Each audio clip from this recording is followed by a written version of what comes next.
तकरीबन एक साल पहले हीरक जयंती के तहत राजपूतों का जमोड़ा राजस्थान में हुआ था। उसके बाद अब चुनावी वर्ष में कुछ समय पहले जाटों का महाकुंभ हुआ और अभी हाल ही में ब्राह्मणों का ब्राह्मण महापंचायत आयोजित की गई। चुनावी साल है, चुनावी वर्ष है। सब समाज, सब संगठन अपनी अपनी मांगों को लेकर आंदोलन कर रहे हैं, पंचायत कर रहे हैं। इसी संदर्भ में 2 अप्रैल को राजस्थान में जयपुर के विद्यानगर स्टेडियम में केसरिया महापंचायत का आयोजन किया जा रहा है।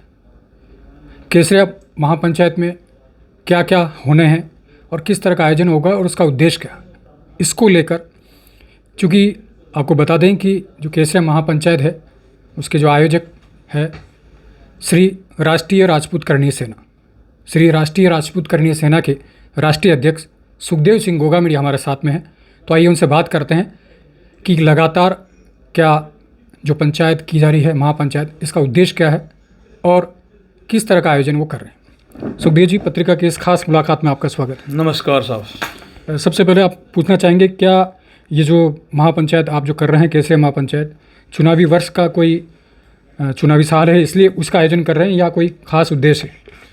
ये खास उद्देश्य है। सवर्ण समाज की अनदेखी ये सरकारें करती रही हैं, उनको लेकर के हमारी कुछ मांगे हैं। उन मांगों को लेकर के हम लोग 2 अप्रैल को केसरिया महापंचायत विद्याधर नगर स्टेडियम जयपुर में करने जा रहे हैं।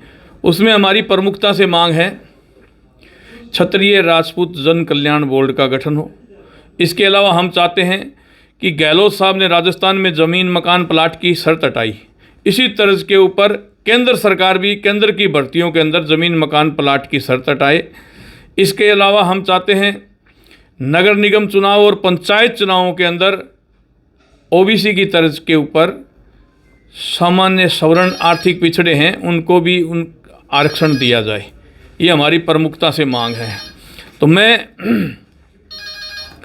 आपसे अनुरोध करना चाहता हूँ कि केसरिया महापंचायत हो रही है, इसका उद्देश्य कुछ मुद्दे हैं। उन मुद्दों को लेकर के केसरिया महापंचायत हो रही है और इसके अंदर जो हम लोग सवर्ण आर्थिक पिछड़े हैं उनकी आयु के अंदर जो फीस है उसमें भी छूट केंद्र सरकार दे। इसके अलावा हम चाहते हैं साधु संतों के ऊपर राजस्थान के अंदर पिछले दिनों आपको पता है बहुत अत्याचार बढ़े हैं, जगह जगह साधुओं की हत्या हुई है, जगह जगह मारपीट हुई है। तो हम ये चाहते हैं वकीलों की तरह एक एक्ट कानून बनाया जाए साधु संतों की रक्षा के लिए भी, ये हमारी मांग है। इसके अलावा हमारी पुरानी मांग चली आ रही है कि गाय माता को हम तो राष्ट्र माता का दर्जा दिलाना चाहते हैं, पर हम ये चाहते हैं गाय माता को कम से कम राष्ट्र माता नहीं तो राष्ट्रीय पशु तो घोषित करें, ताकि आज गोकशी हो रही है। देख रहे हो आप, जगह जगह गाय के नाम पर लोग काटने के लिए गाय को लेके जाते हैं। उनको रोकने के लिए सबको आगे बढ़ना पड़ता है, तो फिर कुछ ना कुछ घटनाएं, मुकदमे दर्ज हो जाते हैं। तो मैं ये चाहता हूँ कि गाय को भी राष्ट्रीय पशु घोषित किया जाए। इसके साथ साथ राजस्थान के अंदर या पूरे भारत के अंदर आज किसी की भी शादी हो गई तो जो लड़की ब्याहिज के घर आती है, ब्याह होने के बाद घर आती है, तो यहाँ क्या है कि लड़की का पिताजी का जो है इनकम वो भी साथ में अटैच रहती है। पति की और पत्नी की दोनों की अलग अलग इनकम जोड़ी जाती है। तब वो शादी होकर के पति के घर आ गई तो पति की अकेले की ही इनकम जोड़ी जाए। आज यहाँ राजस्थान में क्या पूरे भारत में महिलाओं को EWS का फ़ायदा बेनिफिट नहीं मिल रहा है। इसके लिए ये हमारी मांग है, ये हटाया जाए। इसके साथ साथ जो राजस्थान के अंदर आनंदपाल फर्जी इनकाउंटर हुआ था, उस समय मुकदमे दर्ज हुए थे। राज्य सरकार ने 16 मुकदमे वापस ले लिए। 3 मुकदमे CBI को ट्रांसफ़र किए थे, वो आज तक वापस नहीं लिए गए। तो आंदोलन होते रहते हैं तो दूसरे समाजों के आंदोलन के मुकदमे सारे वापस ले लिए जाते हैं। तो क्षत्रिय समाज, राजपूत समाज के साथ अन्याय क्यों? वो मुकदमे तुरंत प्रभाव से सरकार वापस ले। ये मुद्दे लेकर के हम लोग ये केसरिया महापंचायत कर रहे हैं और इस केसरिया महापंचायत में मैं पूरे राजस्थान का दौरा करके आया हूँ। उससे पहले भी हम लोगों ने राजस्थान में सर्वे करवाया है। तो राजस्थान के अंदर राजनीति में पूरा प्रतिनिधित्व तो सवर्ण समाज को दिया जाए। मैं आपको बताऊं, हर बार चाहे सांसद की टिकट हो चाहे विधायकों की टिकट हो, घटा दी जाती है, कम कर दी जाती है। तो मैं आपको बताऊं, मैं सामाजिक नेता होने के नाते समाज की बात कर रहा हूं। क्षत्रिय समाज 48 ऐसी सीट हैं जहां 45,000 से ऊपर है। कहीं 65,000 हैं, कहीं 60,000 हैं, कहीं 70,000 हैं, कहीं लाख हैं, कहीं 1.25 लाख हैं।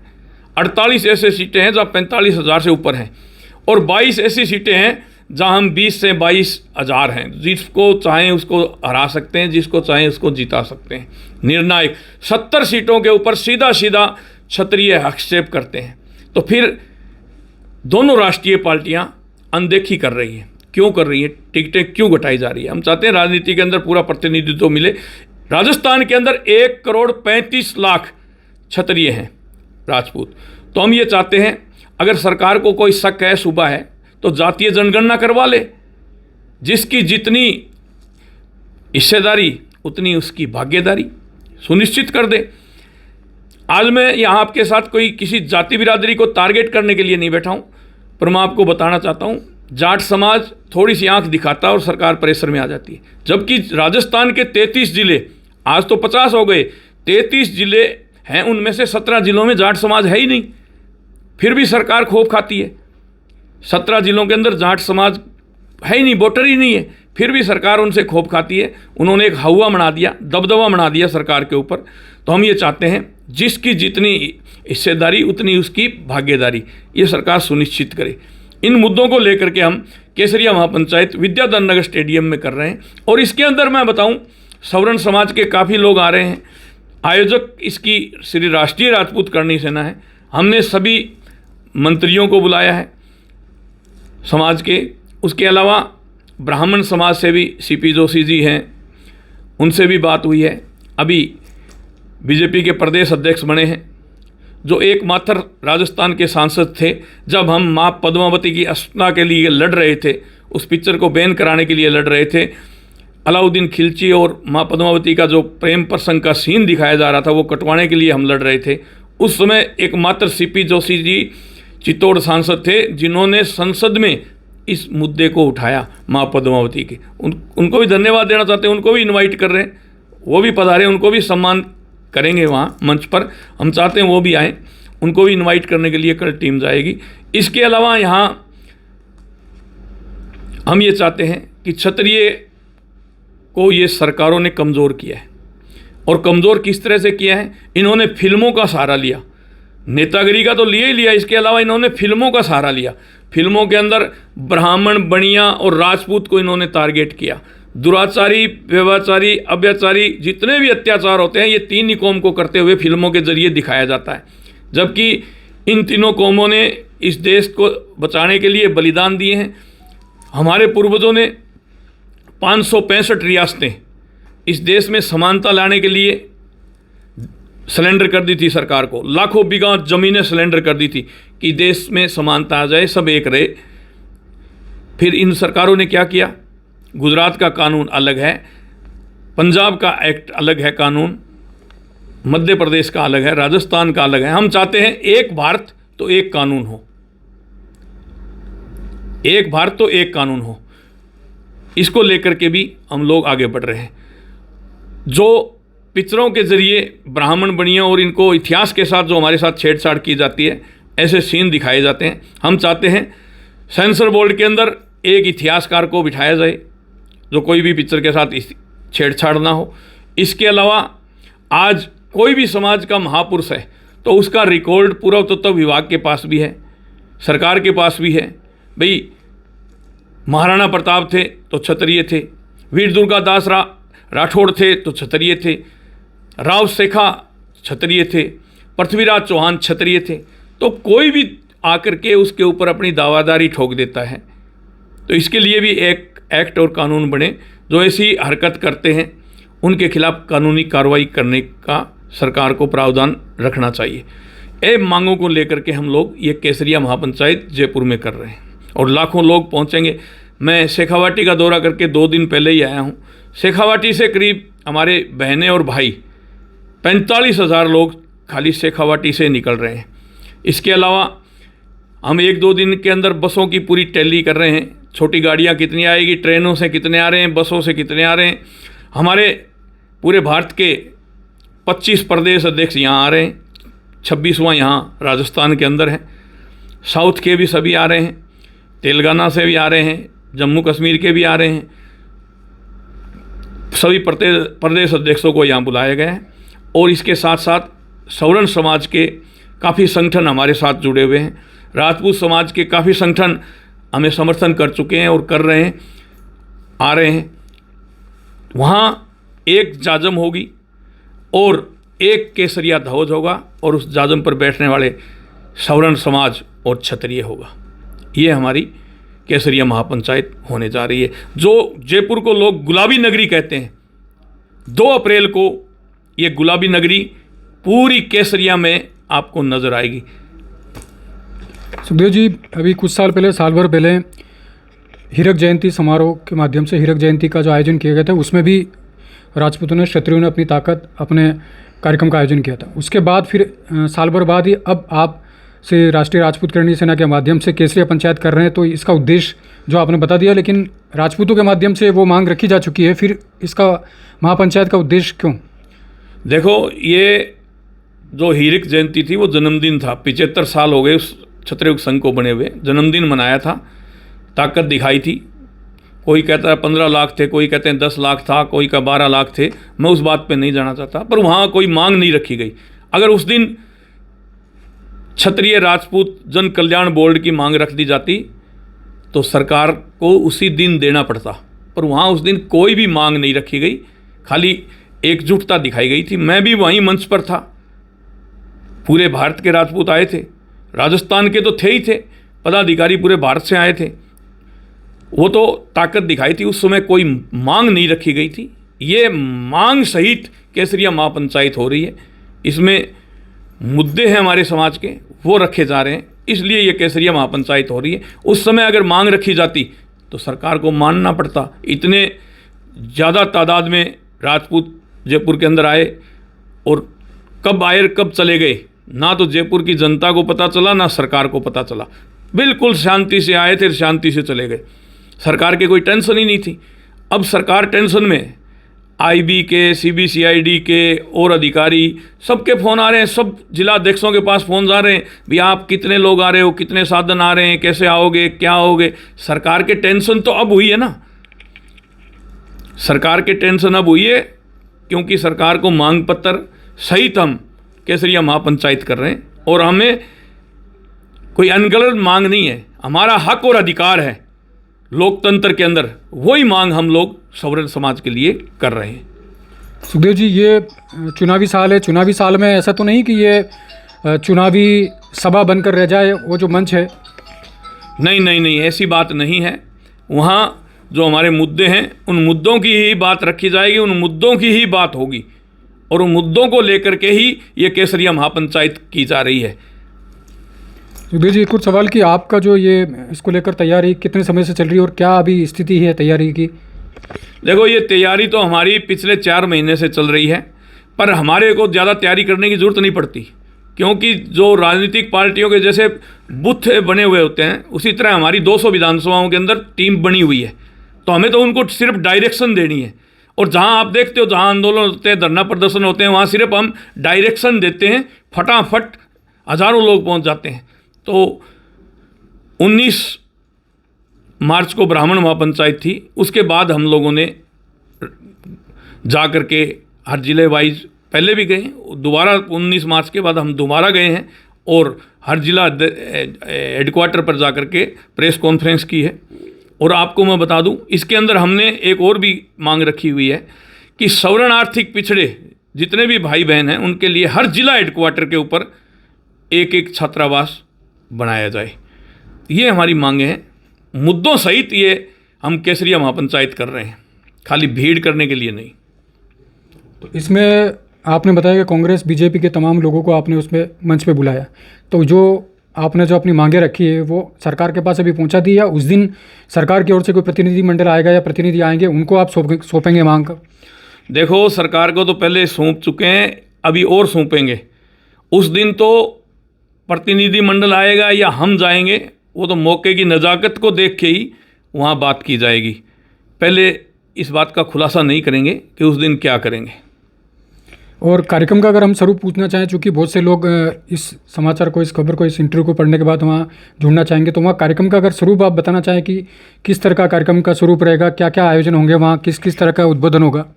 देखो, वहाँ 3 मंच बनाए गए हैं। एक साधु संतों का मंच है, एक नेतागण आएंगे उनका मंच है, एक जो सामाजिक नेता हैं उनका मंच है। 3 मंच बनाए गए हैं और तीनों मंचों को वीवीआई गेट से एंट्री है। 3 गेट बनाए जाएंगे वहाँ, 1, 2, 3। तीनों के आधार पर वहाँ हमारे वॉलेंटियर रहेंगे।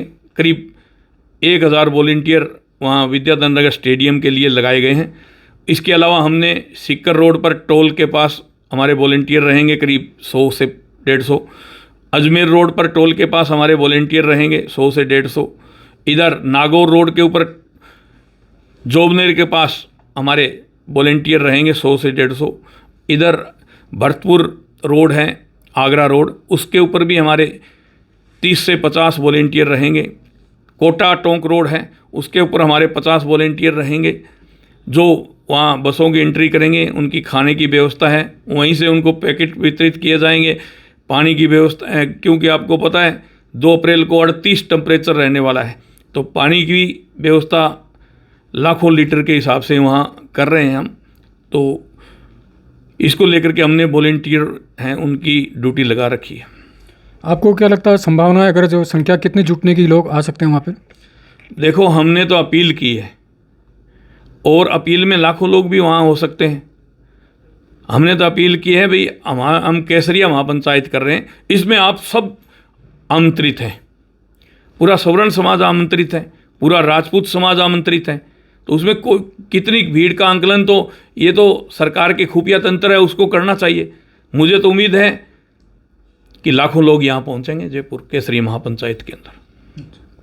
तो अगर ऐसी कोई घोषणा वहीं से करेंगे, या कुछ आप हमारे जो दर्शकों को बताना चाहते हैं कि इस तरह का वहाँ पे क्या कुछ ऐलान करने वाले हैं वहाँ से?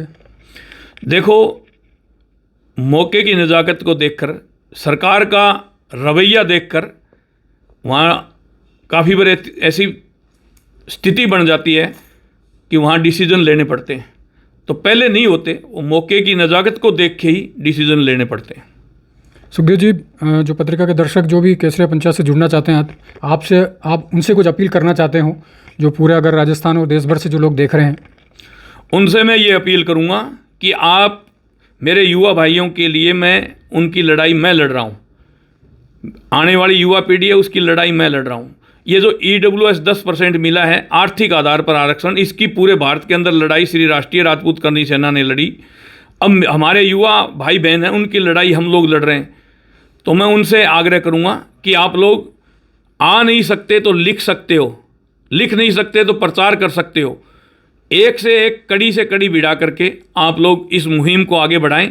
और ये जो केसरिया महापंचायत है, इसका जो बेनिफिट है वो आप लोगों को मिलेगा। आपके हक और अधिकार के लिए एक दिन केसरिया पंचायत के नाम, हक और अधिकार मांगने के लिए एक दिन केसरिया पंचायत, आने वाली युवा पीढ़ी के लिए एक दिन केसरिया पंचायत।